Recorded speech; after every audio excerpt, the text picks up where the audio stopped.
آنکھوں میں آنسو آ گئے. اس نے کہا جتنی دولت چاہیے لے لو مگر کچھ دیر کے لیے سر دے دو. سر انور ساری رات رکھا, اس کو ان کے غلام سے دھویا. جب خون مبارک صاف کیا تو حضرت امام علی مقام کی وہ حسین چشمان مقدس, وہ آپ کے رخسار مبارک, وہ جنہیں میرے آقا چوما کرتے تھے, وہ لب مبارک کہ جن کو میرے آقا بوسا دیا کرتے تھے, جب عیسائی نے دیکھا اس میں سے انوار و تجلیات نمودار ہوئے.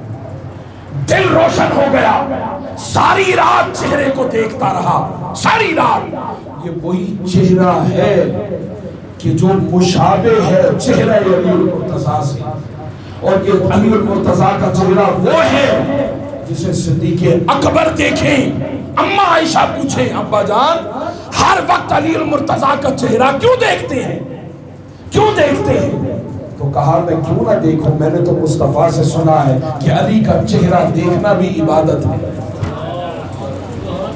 یہ ان کا بیٹا ہے حسین, چہرہ دیکھا. ادھر فجر طلوع ہوئی, ادھر اس کے ایمان کی فجر بھی طلوع ہو گئی. اس نے اشہد ان لا الہ الا اللہ و اشہد ان محمدا عبدہ و رسولہ کلمہ پڑھا, مسلمان ہو گئے. سر مبارک چوم کر اس نے واپس دیا. بدبختوں نے پھر نیزے پر چڑھایا, پھر لے کر گئے, حتیٰ کہ ابن زیاد کے دربار میں تشت میں حضرت امام علی مقام کا سر انور پڑا. اس نے بھی وہی حرکت کی اور بعد میں یزید نے بھی وہی حرکت کی. ایک لاٹھی پکڑی تھی اور لاٹھی پکڑ کر حسین کے اس پیارے چہرے پر مارنی شروع کی. دربار میں کوئی کھڑا تھا, اس نے کہا ارے بدبخت, یہ وہ حسین کا چہرہ ہے کہ جسے مصطفیٰ نے کہا تھا من احبہما فقط احبنی ومن احبنی فقط احب اللہ, من ابغضہما فقط ابغضنی ومن ابغضنی فقط ابغض اللہ. کہ جس نے اس شہزادے سے اور امام حسن جو ان کے بھائی ہیں ان سے محبت کی, اس نے مجھ سے محبت کی, اور جس نے مجھ سے محبت کی اس نے اللہ سے محبت کی. جس نے دونوں سے بغض رکھا مجھ سے بغض رکھا, جس نے مجھ سے بغض رکھا اس نے اللہ سے بغض رکھا. ارے بدبخت یہ چھڑی کیوں مارتا ہے؟ ابن زیاد نے پھر حضرت امام علی مقام کا سر انور یزید کے دربار میں اور اہل بیت اطہار بیویوں کا قافلہ, اس میں بیمار کربلا حضرت امام زین العابدین رضی اللہ تعالی عنہ بھی موجود تھے. پاؤں میں بیڑیاں ہیں, ہاتھوں میں بندے ہیں, ہتھ کڑیاں ہیں, جیسے کوئی معاذ اللہ مجرم ہو. آپ دیکھیں کہ اہل بیت اطہار حضور کو ابھی وصال کیے ہوئے کوئی ایسا نہیں مدتوں گزری, ابھی تقریباً 50 سال ہی تو گزرے تھے. امام علی مقام امام حسین علیہ السلام کے سر انور کی بے حرمتی کی گئی. یزید کے دربار میں جب سر انور لایا گیا تشت میں رکھا, لوگ کہتے ہیں یزید کا اس میں کیا قصور تھا. سنیں اس بدبخت نے جس طرح ابن زیاد نے چھڑی پکڑی اور حضرت امام علی مقام کے چہرہ پاک پر ماری, یزید نے بھی وہی حرکت کی. اس نے بیعت کی لکڑی وہ چھڑی پکڑ کر حضرت امام علی مقام کے ہونٹوں پر ماری. معاذ اللہ. ایک حضرت اسلمی اٹھے, انہوں نے کہا ارے بدبخت تو جانتا ہے کس کا چہرہ ہے یہ ہونٹ وہ ہیں کہ میں نے اپنی آنکھوں سے دیکھا کہ رسول اللہ صلی اللہ علیہ وسلم ان ہونٹوں کو اپنے ہونٹوں کے ساتھ ملا کر بوسا لیا کرتے.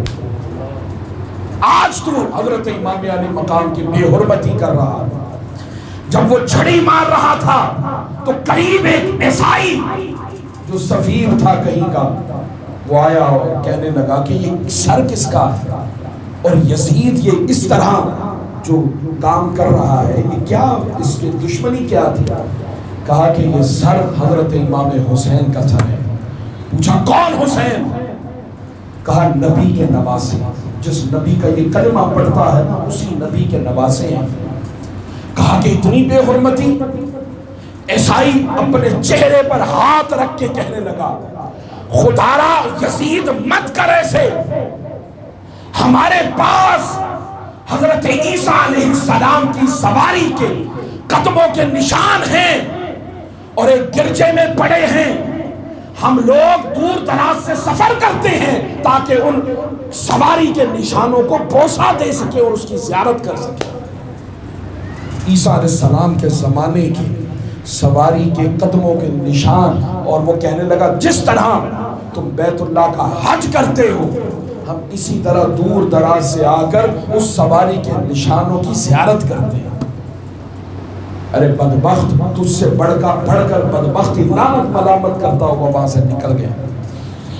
قریبی ایک یہودی تھا, وہ کہنے لگا کہ افسوس افسوس تم پر ہے یزید, اپنے نبی کے نواسے کے ساتھ ایسا کر رہا. ارے دیکھ میں حضرت داؤد علیہ السلام کی اولاد میں سے اور 80 پشتیں گزر گئیں. اتنی مدت گزرنے کے بعد آج بھی لوگ تعظیم کے ساتھ مجھے ملتے ہیں اور تو اپنے نبی کے نواسے کے ساتھ یہ سلوک کر رہا ہے. حضرت امام زین العابدین رضی اللہ تعالیٰ عنہ وہیں پر موجود تھے. جب اس نے دیکھا کہ ہر طرف میرے خلاف فضا اور ہوا چل رہی ہے, پریشانی لاحق ہوئی اسے. اس نے لوگوں کو جمع کیا اور لوگوں کو جمع کر کے کہنے لگا کہ ابن زیاد پر لعنت ہو. ابن زیاد نے حضرت امام حسین کو قتل کیا, یعنی ٹسلے بہانے لگا, جھوٹے آنسو. پہلے توہین کی, جب پتہ چلا کہ دربار میں یہودی اور عیسائی بھی میرے خلاف آ گئے. اس کے بعد اس بدبخت نے پینترا بدلا. منافقت کا یہ عالم تھا اس کا کہ ابن زیاد کو لعنت کرتا رہا, ملامت کرتا رہا, مگر ابن زیاد کو وہ بدستور گورنر بصرہ کا بھی بنا رہا اور کوفے کا بھی بنا رہا. معزول نہیں کیا, گورنر تھا وہ. نہ ہی اس کو کوئی بلا کر سزا دی بلکہ صرف لعنت کر کے. امام زین العابدین رضی اللہ تعالیٰ عنہ وہ تو اپنی آنکھوں کے سامنے سب کچھ دیکھ چکے تھے. امام زین العابدین نے ساری زندگی, کبھی یہ گوشت ذبح کرتے ہیں نا قصاب کی دکان کے قریب سے نہیں گزرے تھے. جب بھی چھریوں کو دیکھتے اور کوئی جانور ذبح ہو رہا ہوتا تو حضرت امام زین العابدین کو کربلا میں اہل بیت اپنے گھر والوں کی یاد آ جاتی تھی. حضرت امام زین العابدین ساری زندگی آپ کا یہ معمول رہا کہ سارا دن روزے میں رہتے, جب رات ہوتی تو حضرت امام زین العابدین ساری رات کعبے کا خلاف پکڑ کر دھاڑے مار مار کر رویا کرتے تھے. اللہ کی عبادت, اس کے ذکر میں ساری زندگی گزار حضرت امام زین العابدین. یزید نے کہا امام کیا چاہتے ہیں آپ؟ امام زین العابدین نے کہا کہ میں نے کیا چاہنا ہے, جو کچھ تھا وہ تو سب لٹ گیا, لیکن ہم تو اللہ کی رضا پر راضی ہیں. میں چاہتا ہوں کہ میں جمعے کا خطبہ آج دوں. حضرت امام زین العابدین اٹھے, جمعے کا خطبہ دیا. آپ کے خطبے کے اندر وہ تاثیر تھی, ایسا لگتا تھا کہ محمد عربی منبر پر خطبہ دے رہے ہیں. خطبہ, خطاب, تقریر, یہ تو لانڈی تھی حضرت امام زین العابدین کے گھر کی.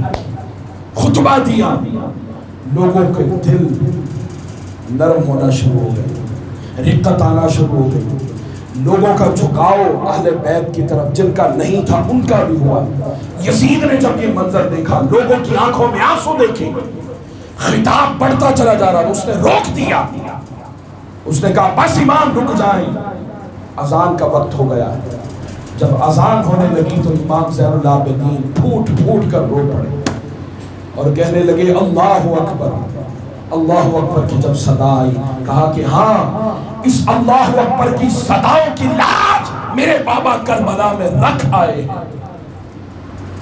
پھر آگے الفاظ اشہدو ان لا الہ الا اللہ, اشہدو ان لا الہ الا اللہ. جب اشہدو ان لا الہ الا اللہ کی صدائیں آئی تو کہا ہاں میرے بابا نے اس کی گواہی اپنی گردن اتروا کر دی ہے, گردن کٹوا کے دی.